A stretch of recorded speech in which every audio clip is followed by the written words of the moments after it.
I'm so excited for today. Influence Sunday. Someone say Influence Sunday. Today's we're going to do something really special, and I'm very excited about it. We are going to do a tag team between me and my Uncle Tim on this topic. How cool is that? And so you're going to get double the power in the same Sunday. And we're both going to talk about influence, and I'm going to do the opening, and he's going to do the close. And we've been doing this amazing series. Who's been here for this series? On freedom. Someone say freedom. We talked about freedom that Jesus gives us. Purpose, say purpose. We talked about that when we come to know the Lord last week, that God gives us purpose in our lives. And today it's going to be influence. So someone say influence. We were praying earlier as a team, and what we were talking about was that today is the day of Pentecost. And so any good charismatics in the room know that today was the day that the church was given the power of the Spirit. And it's an amazing story if you ever read it. It's in Acts 2. And if you're ever having a down day, I encourage you to read it.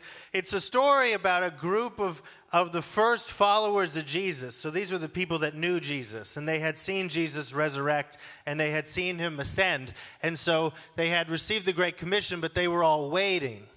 And so they were his earliest followers, and they were made up of people just like us. Some of them were fishermen, and others were farmers, and others were mothers, and others were fathers, and maybe there was a couple lawyers and doctors in there, and they were from every part of society, every education level. They were just regular people just like us. And so they were all waiting because they knew who Jesus was. They were followers of Jesus. But they were in a position where they were now waiting for the orders on what they were now going to do. And so there's an amazing scene where they're all waiting in the upper room, and they're praying and they're waiting on how God was going to use them. Who's ever felt that way before? It's like you've given your life to Jesus and you know the right thing to do, but you're in your current life and you're kind of waiting on God. And so they were waiting on God, and God's Spirit poured out in that room, and his presence filled that room. And his strength became their strength. His wisdom became their wisdom. And God's capacity became their capacity.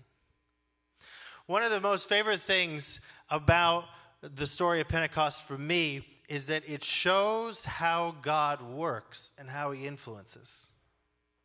Because you could think there's a lot of ways that God could have decided to roll out this whole rescue project thing in a broken world. But what he does is he decides to start with a people. He takes this new family of ordinary folks, he brings them all together, and he says that this family, this community, this church is going to be ground zero for all the goodness that I'm going to bring in and through the world. And so it's an amazing thing. You see this incredible moment in church history is that what God does is he gives those people influence. And that's what he does for us. When we say yes to Jesus, when we come together, what God does is he gives us influence in our lives. And he puts us in a position. So for those of you who are note takers, for those of you who are scripture people, turn with me to 1 Peter 2:9. And so I have a first point, and then Laura, there's an amp on, if you can maybe talk to the worship team. And so I want to read this. It's 1 Peter 2:9. But you are a chosen race, a royal priesthood, a holy nation, a people for his own possession, that you may proclaim the excellences of him who called you out of darkness into his marvelous light. So point number one today is that God has given you influence. He has given you influence even when you don't know you have it, or even when sometimes you don't feel like you have it all together. Who's ever had one of those moments where they feel like they don't have it all together? I remember the first time I had this job when I was 16 years of age, and it was one of my first jobs, and and I was a tennis instructor. People don't know this about me. I play tennis, and so it was my first job, and so I was an instructor for the 3 to 6 year olds. That was my job, and so it was kind of cute because every day after school for like 4 days a week, I would make like $15 an hour. It wasn't that much, but what we would do is we would have a class of like 20 3, 4, 5, and 6 year olds, and they had rackets that were bigger than their heads. They would have these huge rackets. Have you ever seen kids play? And the reason why they have those big rackets is because you need the velocity on the ball, because a 4-year-old can't hit a ball very hard, and so you need the bounce to get it over. So they would do these huge rackets, and they would have we would do this class, and so I remember we would drop the ball and people would hit the ball. You would drop the ball and people would hit the kids would hit the ball. And I remember the first day I was there, I had these 20 kids, and I don't know if you know me really well, but when I have 20 kids around me, I don't do very well. Like, really. I had a cousin, my cousins were in town, and they had kids. They had like 5 kids, and so I had the brilliant idea of taking them all to dinner, and they were like 3, 4, 5, and 6. It was like a cluster of them. Oh my gosh, that was the most stressful dinner of my life. I was sweating the whole time. They literally like just took off in every direction. And so I remember that was like, trying to like corral these kids was so intense. I felt so defeated by the end of my first time. I was trying to give orders and trying to bring influence and trying to serve, and it was just not working. Who's ever been there? Where you have kids and they are just not listening to you. And you are not a parent yet, so you don't know what buttons to press. And so I had to call like backup. And so I remember that the managing tennis pro came back, and there was like 6 of us, and we were all running around after these kids trying to get them in line. It was not my finest moment in my life. And I remember feeling so defeated and feeling like, man, like, I don't know if I can do this. Like, maybe I could be the ball drop guy, but how in the heck am I going to be the influence guy in getting all these kids to do what they were supposed to do? And so often in life, I think that's what happens, is that when we're put into a new position, when we're elevated, we don't have the skill set yet for that new position. Who's ever felt that way? Say you're an entrepreneur and you have a company, but you're a solopreneur and you do very well. And then you do so well, you need a team. You don't know how to manage a team yet. And so you have to learn that skill in order to grow in your area. So the more successful you are, the more that you take on and the better you do, what will happen is that your problems will grow and you'll have to learn new skills at every level of your development. Does that make sense? And so if it's hard where you are, don't be discouraged, because it's always a little hard. You know, as a pastor, you get that a lot. People will come up to me and they'll say, Pastor Stefan, I'm in this new position. It's hard. I don't know. Does that mean that a door's closed? Or does that mean that God doesn't want me to be there? Why is it so hard? Should it be this hard? And I'll often say, like, I'll start asking questions and I'll say, well, you've never been here before. You're developing a new skill set. Give yourself some grace and give yourself some time. Does that make sense? Because if you're growing properly, you're always going to hit moments where you're going to be expanded. And so that means you have to learn in the expansion. And so one of the things I love about God is that he gives us influence. This is what 1 Peter 2:9 says, is that the first thing God does is he gives us a position of authority to be an influence in our family, in our jobs, and in the world. So every person here has a sphere of influence. If you are 6 years of age, you have a sphere of influence. It might not be a big sphere of influence. It might just be your room, but you have a sphere of influence. And so God has given you that gift to be influential. It's an amazing thing when you see a person and they know that they're influential. They walk with confidence. And so that's the thing that we can do as Christians, is that we can walk with confidence knowing that we have the Holy Spirit in our lives. That's the beautiful thing about the day of Pentecost, is that you have regular people. The first century, the first Christians were just folks just like us. But they had the presence of God. They had the Holy Spirit of God. So they knew that when they walked out into the world, that they weren't out there by themselves. That they also had God's influence right behind them. And so this is an amazing thing, is that when we said yes to Jesus, God gives us influence. And he doesn't just give us influence for no reason. He gives us influence to do something special. And this is Peter 4:10, part 2. Each of you should use whatever gifts you have received to serve others as faithful stewards of God's grace in various forms. True influence is service. I feel like we live in an influence culture today. Everything is about influence. Everything online is about influence. But what you'll notice is that influence today, like when we call someone an influencer, what we're usually saying is that they're attention grabbers. And so we live in a world where influence often means attention. I am influential because I have attention. That person is an influencer because they get a lot of attention. Or I feel like I'm not an influence because I'm not getting a lot of attention. But in the Bible, there's a different vision of influence. Influence doesn't have anything to do with attention. It has everything to do with service. I was looking at the economy the other day. I'm literally that person. Like I read the Wall Street Journal regularly. I know, it's terrible. Anyway, so I was reading. Did you know the percentage of the economy that is service-based industry?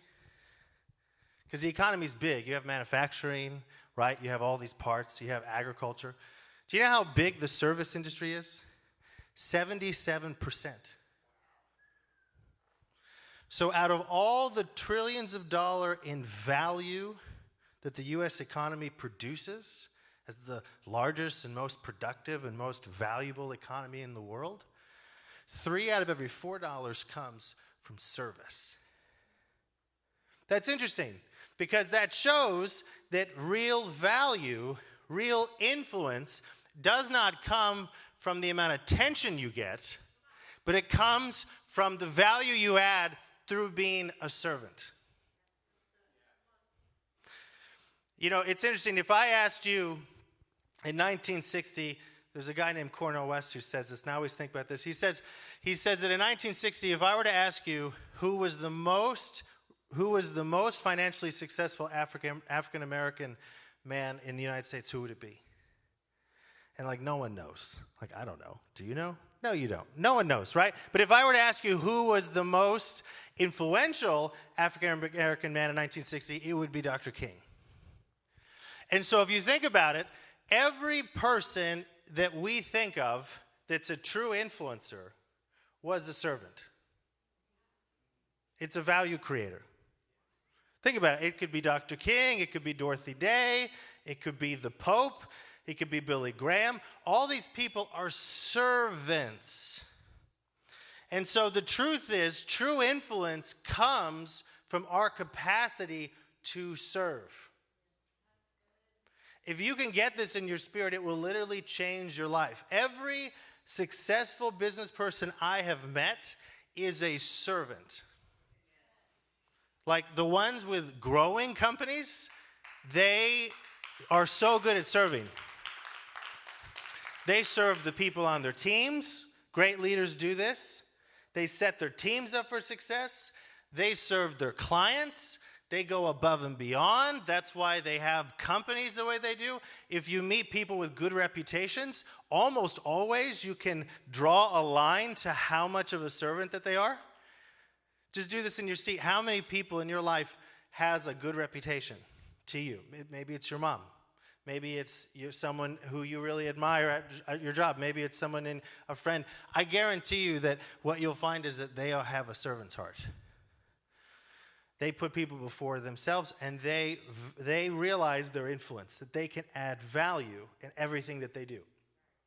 And so true influence is service. This is where I think a lot of young people get it wrong, is that a lot of young people, I think, grow up in this like Instagram generation, and so they associate influencer with attention. And then they turn 25, 26, 27, and they wonder why no one's working with them. How come I'm not getting promoted? How come I'm not getting those offers? How come I can't get the mentorship? How come the business deals aren't there? It's because people from older generations know that service is influence. It's the same thing. So if someone comes into you and says, hey, how can I serve? If you do that for 6 months, whoever you're working with will love you. They'll love you. They'll promote you. They'll want to work with you. If you want upward mobility, that's the first question you ask. Not what's in it for me, how can I serve? How can I help? Where can I add value? Where can I add value? I heard this amazing business guy, and he said that opportunity is always where responsibility has been abdicated. And so I love that if you're looking for upward mobility in your life, just look where someone should be doing something, where they should be serving, and then take that spot. And when you open yourself up and have a servant attitude, what you will find is that your influence will expand. It'll expand in a big way. It doesn't matter if you're a CEO or a 10-year-old in your family. If you begin to serve and you see that my service is my influence, what you will find is your influence will grow. Amen? And this is the final point before my uncle comes up. When we serve, you make impact. Someone say impact.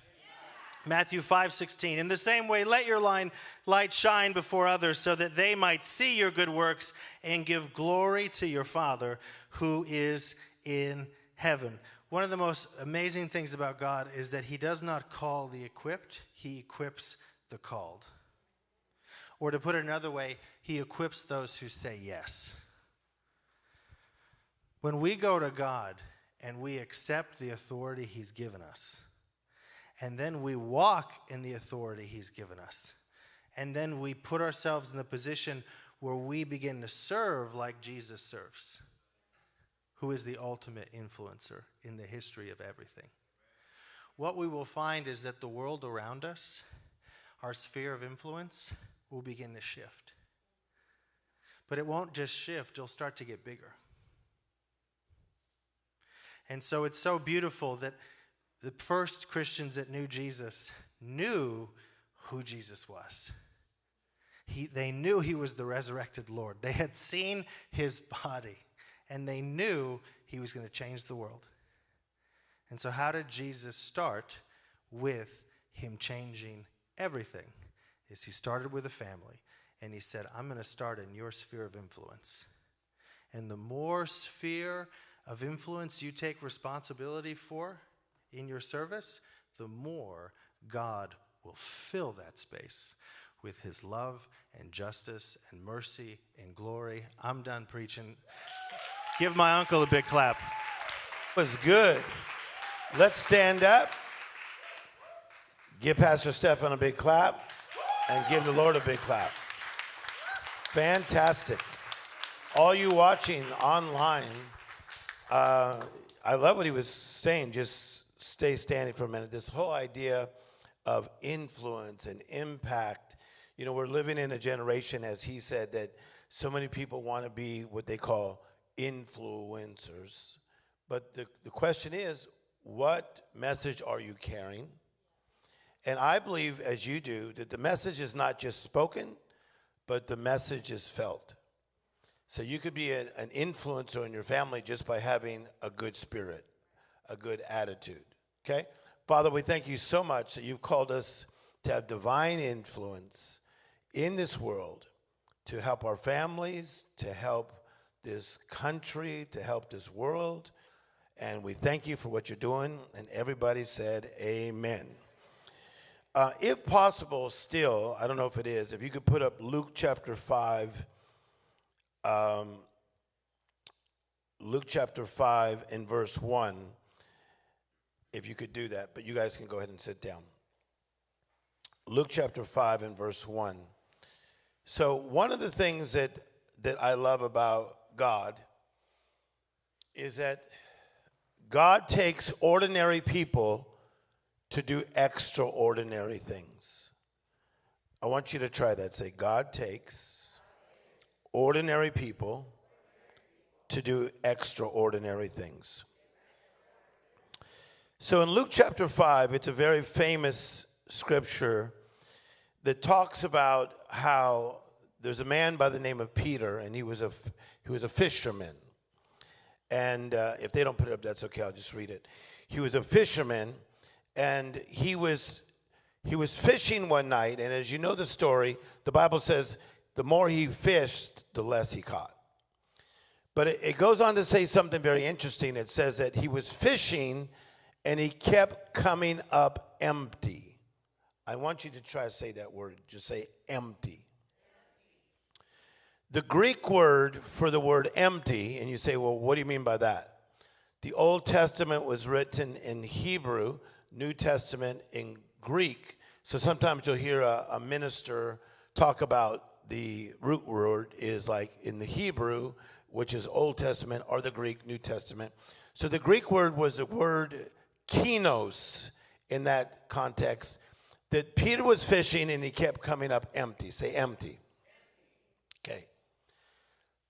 There's many of us, if we got honest, we have too many empty days. It's one thing to get lonely maybe every once in a while. It's another thing to be lonely a lot. It's one thing to not like one job, but to not like a lot of jobs, in my opinion, is not good. It's one thing to have some bad days in your relationships with people, and it's another thing to continually have bad days with your relationships with people, and you keep coming up empty. What I find by being a person who gets to chat with a lot of people is that they'll say to me, you know, Tim, if I want to be honest with you, when I was younger, my life felt more full. I had activities, I had interest, I had cartoons that I liked, I had people that I like. And now I have a lot of responsibility, and there's an emptiness. And as I studied that word empty yesterday, it could also mean that there's like a gap in your life. Is there anybody besides me that has ever felt there's a gap in your life? Just wave your hands. Okay. So there's ways to fill gaps, as I have in my notes, and maybe it's going to be you're going to learn a foreign language. That could fill a gap. That's a good one. Or you could decide to start doing Zumba. Okay. That could fill a gap. You could decide to start coming to church more. That could fill a gap. You could decide to do online dating if you're single, and that could fill a gap. You could decide to go to Vegas and get married overnight. That would be interesting. That could fill a gap. I'm just talking about my notes and how to fill gaps. But as Pastor Stefan was talking about this influence, one of the things that God does in people's lives, and he has a lot of responsibility, because he has 8 billion children. So good. You know there are 8 billion people that are made in the image of God. I beg you to catch this. Now, that doesn't mean that they'll all be in alignment with God. It doesn't mean that they'll all take the gift of his son dying on the cross and let Jesus be Lord of their life. But there are 8 billion people that he actually cares about, is concerned about, and also wants them to live out their God idea, not their good idea. And he wants 8 billion people to have divine influence. So good. If you have a goofy relative, he wants them to have divine influence. If you have a friend that's struggling, he wants them to have divine influence. So in the Bible, it goes on to say all these things that, one day he was standing by the lake and he was with some people and they were washing their nets and they put out a little farther from the shore and they put down their net for a catch into the deep water. But verse 5, Simon answered, Master, we've been working all night and haven't caught anything. But because you say so, I will let down the net. And then it goes on to say, for a catch. Now, I will tell you, one of the beautiful things in life is 1 minute it's not working, the next minute it is. 1 minute you don't have joy, next minute you do have joy. 1 minute you don't have healing, next minute you do have healing. 1 minute you don't have money, the next minute you have a whole lot of money. You should clap your hands like this is the kind of stuff that God can do. So, Peter is going to go from what I call, watch, a portion of influence. A portion of influence. Like I know some people that in their county, oh my gosh, they are really influential within their county, even if there's like 9 people in their county. Some of you are from small towns. You may say like, oh my gosh, there's Dale McGillicuddy. McGillicuddy and McGillicuddy. The McGillicuddy family within this area, they have influence like you've never seen.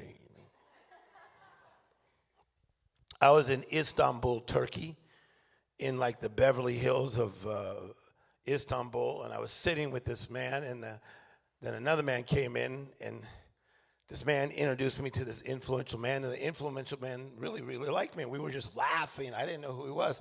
And then when the guy went to the restroom, the guy from Istanbul says, you don't understand who this man is. For 3 generations, he has one of the most powerful families in Turkey. Okay, so what his point is that his portion of influence is bigger than that one person I described.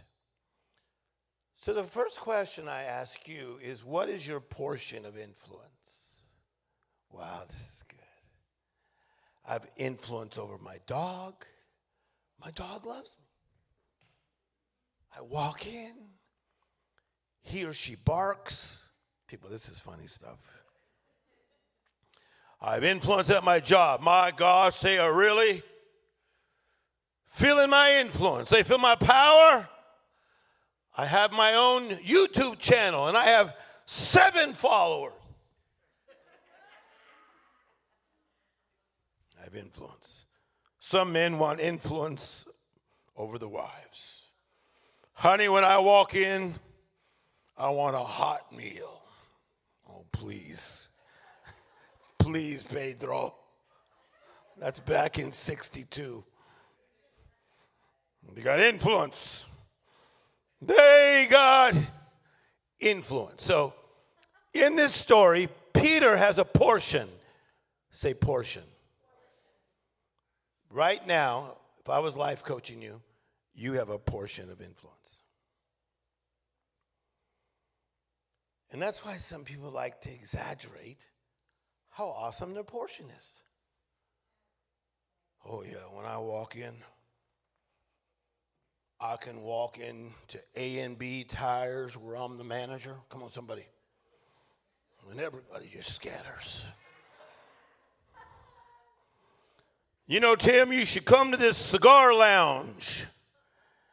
I've been a member there for 22 years. And when I walk in, you'll know I walked in. Because what he's telling me, he has a portion of influence. So this guy, Peter, has a portion of influence, and his influence is that he is a fisher, but it's a good portion because he's got a brother that is working for him. He's got family members that is working with him, and he has a crew of probably around 20 people that are working for him. So he has worked a long time to have that portion of influence. Most scholars believe it took him about 15 years to what they call scale his business to have that portion of influence. So he's feeling it. He's writing checks on Fridays. Come on, this is good, right? He's writing checks. He's feeling it. He's got money, and he walks into restaurants, and people are like, hey, there's Peter the fisherman. My gosh, that guy can really fish. He's feeling it. But he doesn't realize that God has something called divine doors. This is so good. This is when God looks at you, one of the 8 billion, and says, you know, that's pretty awesome, that little portion they got. But I'm going to swing open some doors that will take them to, in my notes, faces, places, and spaces they've never been. At Scott Avenue School when I was a kid, I had influence. I was the best dancer in the whole school. Sorry, I was. I was a captain of the 5th and 6th grade basketball team with my big old Michael Jackson afro. Then I went to Granada Junior High. I was the captain of the 7th grade basketball team and the 8th grade basketball team. And I was a star football player, but it was only flag football at that time. And I had influence. Little Timmy. Look at Tim. Oh, Timmy's got charisma, charisma. Timmy is, wow, little Timmy. Here he comes. Here's Timmy. I remember one time I was playing in baseball. I could throw the ball really hard, too. As a 12-year-old, you could hear it go tss. It would make noises. And these kids were saying, who's pitching today? And one little scared kid goes, oh, my God, it's Timmy Storey's pitching today. So when I got up to pitch, I had my hat on, but my afro was so big. Are you with me? The baseball hat. And I would just look at those guys like, you guys should wish you didn't bat right now.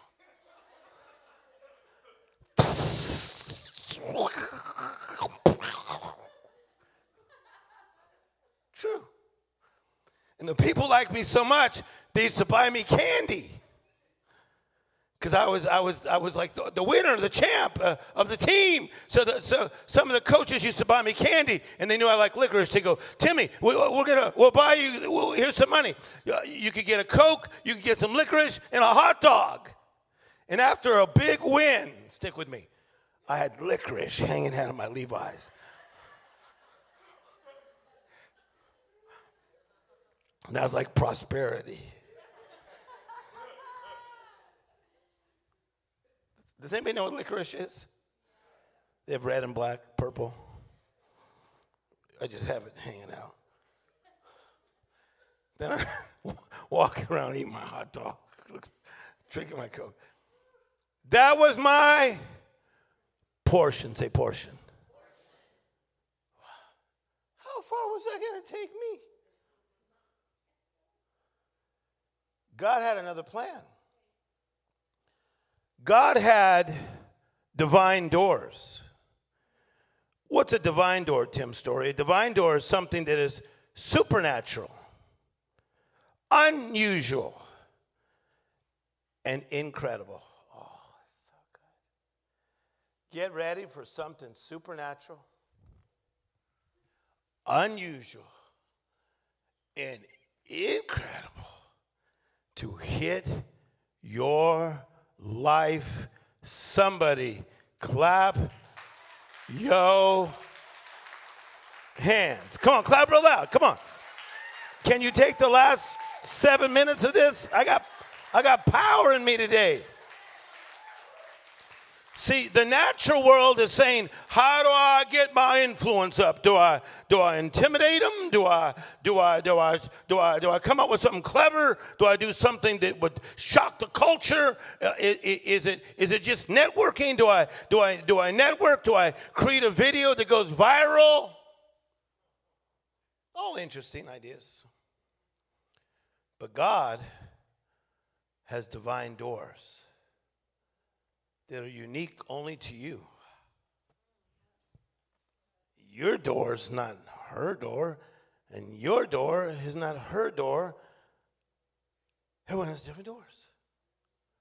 When I first saw Callie, who's our worship leader, she was acting in a play called Rock of Ages. I was a little bit in shock. I was there with Casey Kasem's daughter, the Casey Kasem, my friend Carrie Kasem, who's a big influencer. I was there with Grant Cardone's wife and his daughter. Grant Cardone, you know, the famous Grant Cardone. I was with Paul Lambert, who I just spoke to this morning, who's watching right now, who did the $15 million play called First Wives Club, and now he's doing another $16 million play, hi Paul, on the Four Tops. We were all there to watch you. And when Kelly comes out, I'm in shock. Because I just know her as nice. Like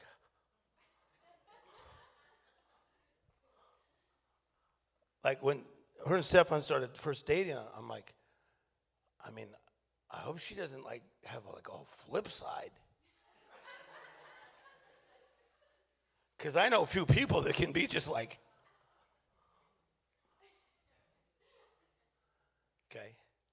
But this is really who she is. But I never saw her as performer, Callie. I just saw a portion of you. Good to her grandmother, who's now in heaven. Good to your mother. Good to your brother. Good to your father. Now good to your husband. Good to your worship team. Good to all of us. Respectful to all of us. Give Callie a big clap. But I only saw a portion. A portion. That was a portion. But then she comes out like with fire, like dancing in ways I've not seen. Like a sanctified version of the Pussycat Dolls. It's a true story. I'm like, and then Paul, you're watching. Paul's watching right now. He grabs my hand. He goes, "She's on fire." I'm like, what has been percolating in there? What's been marinating? Come on, somebody. What is she been preparing? No, the portion was there. But all we needed was the divine door. See, your portion is there, but all you need is a divine door. So when we saw that divine door, I mean, instantly, like, people were, like, saying, wow, she's really got it, and this, that. And I was bragging about her, and then because Grant Cardone's wife said, yeah, wasn't that a good play? I said, yeah. I said, one of my good friends is in the play. Well, which one is it? Then I described, oh, she was good. Then Carrie Kasem, oh, yeah, she was good. So now I was saying, well, like, wow, look at this. She was using a portion, but now you begin to see a divine door open, and now something supernatural, unusual, not regular was on her. It's on you too. I just don't know what it is. Do you think that God put us on this planet just to struggle? How unfair would that be? Okay, kids, you're going to love it. We're going to have you get born, and people are going to get excited, and before that, there might even be a reveal party. Blue or pink. Then you have your first birthday, which you will never remember. Come on, somebody. Then we're going to be excited when you crawl. We're going to get excited when you walk. We're going to be excited at your first day of school. Nowadays, it's amazing. They did not have this when I was a kid. You can graduate kindergarten. And we'll take pictures of you. Your teeth will be missing. This will be awesome. This will be awesome. But this is your portion. Your portion will stop at kindergarten when you're missing teeth and you graduate. But then get ready to be perplexed. Almost done. You're going to get older and you're going to get some acne and you're going to wonder, is it going to go away? Come on, people. Your nose will get too big and you'll wonder, will it catch up to the rest of me? Will it diminish? Come on, people. Am I going to stay short? Am I going to get tall? Am I going to shift? Am I going to change? Is there something going to happen? Am I going to evolve? And it's like your angels want to just say to you, slow down. You got your portion now, but you're about to get divine doors.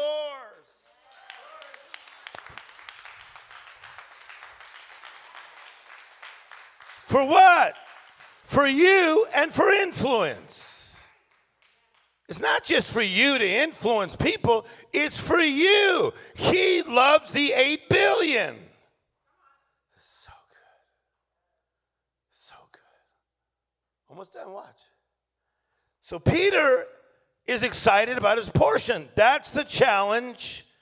Not with you nice people, but with some of you that are watching. That was funny, people. For some of you that are watching, it's so easy to get so excited about your portion.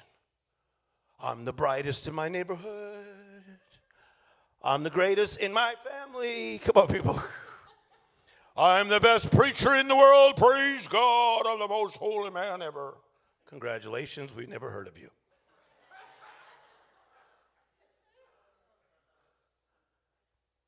Peter's living in a portion. I got to go there on you. Are you living in a portion? I don't like portions. This is, Mom, do we have anything else to eat? Any more? No. We have this portion. Come on. I used to hate it when you get the whole thing of bread, and then at the end, what's at the end of the bread, Lavonda? Yeah, the very end. The heel. I don't want the heel. Don't give me the heel. I want choices. That's why they have Baskin-Robbins. You can go in there and they have all kinds of options. And some of you go too far. I've been behind you. And you have your little, they're going to give you a little portion. See what you like. Do you like rainbow sherbet? Is that to your liking, Leonard? How about this? How about Rocky Road, the new Rocky Road? You're trying. You have options. Almost done. Peter thinks he's stuck with a portion. Jesus says, not so much. We just opened up a divine door. And we want you to be willing to go through the divine door, because if you are willing, there will be another divine door, then another divine door, then another divine door, then another divine door, then another divine door. You better clap your hands. Come on, clap real loud. Like there's more divine doors. There's more doors. God is not limited in his doors. So he says, cast out your nets into this new arena, for this divine door is going to open. And he goes from empty, he cannot catch fish, he's living in a portion, to now he's living his life to the max. No, watch. So then I did all this research yesterday, because I have time on my hands. You know how I just always have time on my hands? You guys should laugh at that part. Is this audience not, did the opening act not warm you up? That's a joke. But yesterday I was all into this thing, and I thought, that would have been unfair if Jesus took Peter and filled up all the fishers' boats and everything, and then the next day everybody was fired. And Jesus just said to Peter, okay, come on for more divine doors. It's going to be awesome. You're going to heal somebody in Acts chapter 3. You're going to write 1st and 2nd Peter, but the rest of you are fired. No, I believe that by Peter going through the divine door, he took everybody with him. I think the favor that was on him that night, where he caught on that fish, stayed on the favor of the business. I was in a place called CVS, and I closed with this story. CVS, anybody ever heard of it? A man from Pakistan was at the CVS, and he kept staring at me for a long time. I wanted to say, no, I'm not Smokey Robinson. Come here with me. No, I'm not O.J. Simpson. I'm not Brian Gumble. Are you with me? Because people have different ideas of who I kind of look like. I'm not Marcus Allen. The guy just kept staring at me. And he goes like this. He goes, Tim Storey. I said, yes, sir. He said, Malaysia, 1991. Watch. Piano sound if you can't, Helen. Look at me. Malaysia, 1991. He said, I couldn't get in the building. I said, how many people did that building sit? He said, about 2,300. I was 31 years of age. He said, you pulled me out of the audience and you told me what I'd become.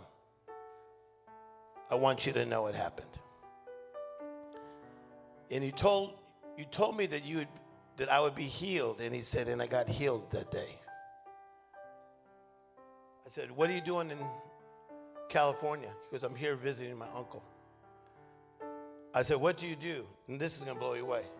He said, I'm a medical doctor. I didn't know what he did. And not saying that one's better than the other. He goes, I'm a medical doctor. And he said, can I hug you? Come on, people.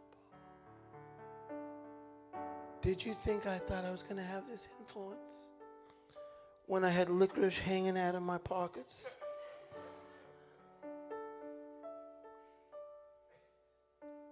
A doctor from Pakistan who saw me in Malaysia. Didn't ask for my number. Didn't ask for favors. He asked for a hug. How many of you want to be a person of influence?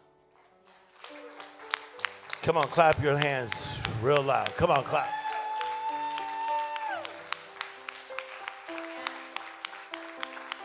Come on, keep clapping. Stand up and clap. Turn Helen's keyboard way up. Keep on clapping. I feel God in this place.